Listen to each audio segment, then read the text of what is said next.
This is Cathy for TransByDef, and this week I am out in western Utah enjoying the solitude of an old abandoned mining camp, looking for odd minerals and just exploring what's there with my dog Cowboy.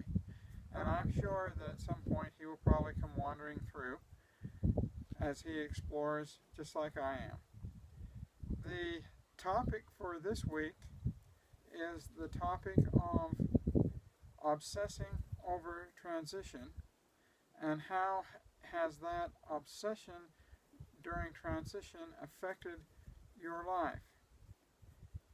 I think everyone who goes through transition, when they finally make that decision to transition, obsesses with the process.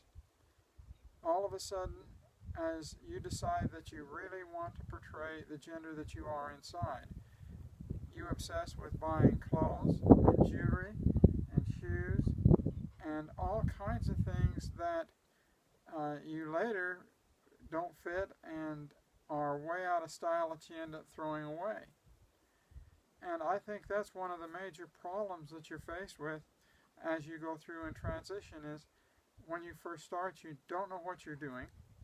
You've seen maybe some YouTube videos. In my case, I had seen practically no videos the first attempt, and it was a total disaster. So obsession really drives you to buy all kinds of clothing and all kinds of makeup and all kinds of things as you experiment that you never use and end up disposing of later. The other important object of obsession is that you obsess with, am I and do I look like the gender that I want? In other words, do I look like a woman? Am I passable?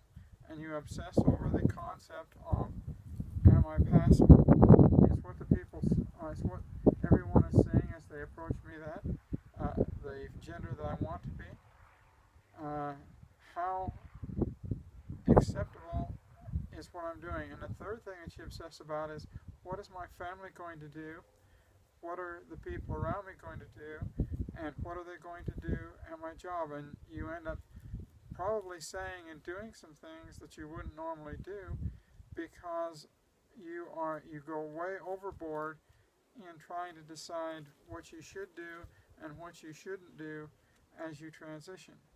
So I say yes, during that very critical time when you are new to your gender, new to expressing the gender that you are inside, you do a lot of things, you buy a lot of things, and everybody tends to obsess.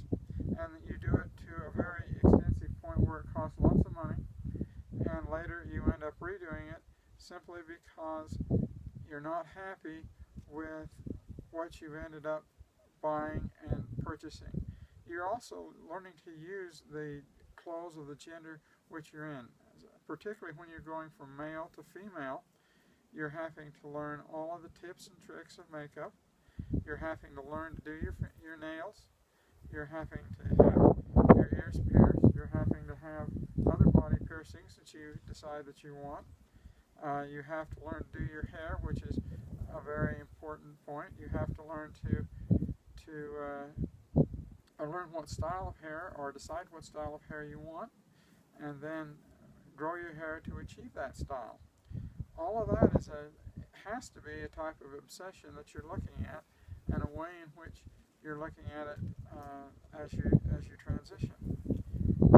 I think the worst obsession I had was when I was in my early 20s and attempted to transition the first time in the early 70s, and nobody accepted me.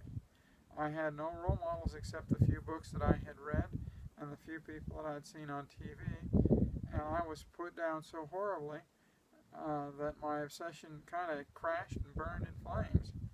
And there was probably a 2 to 3 month period there where I was obsessed with becoming a woman, and yet everybody told me that if I did that, I was out, and so eventually I abandoned and went back to being a man. And off and on I have had little, as I approached my final transition that you're seeing now, I had times when I would start to obsess, and I would think, do I want to go through the pain that I went through last time because I'm obsessing with being a woman? And in some cases, the thought of my failed attempt in the 70s drove a lot of my transition problems and transition that I went through. Well, thank you for joining me today, and if you have any questions, please leave them in the box below, or if you have a comment, please leave that comment for me.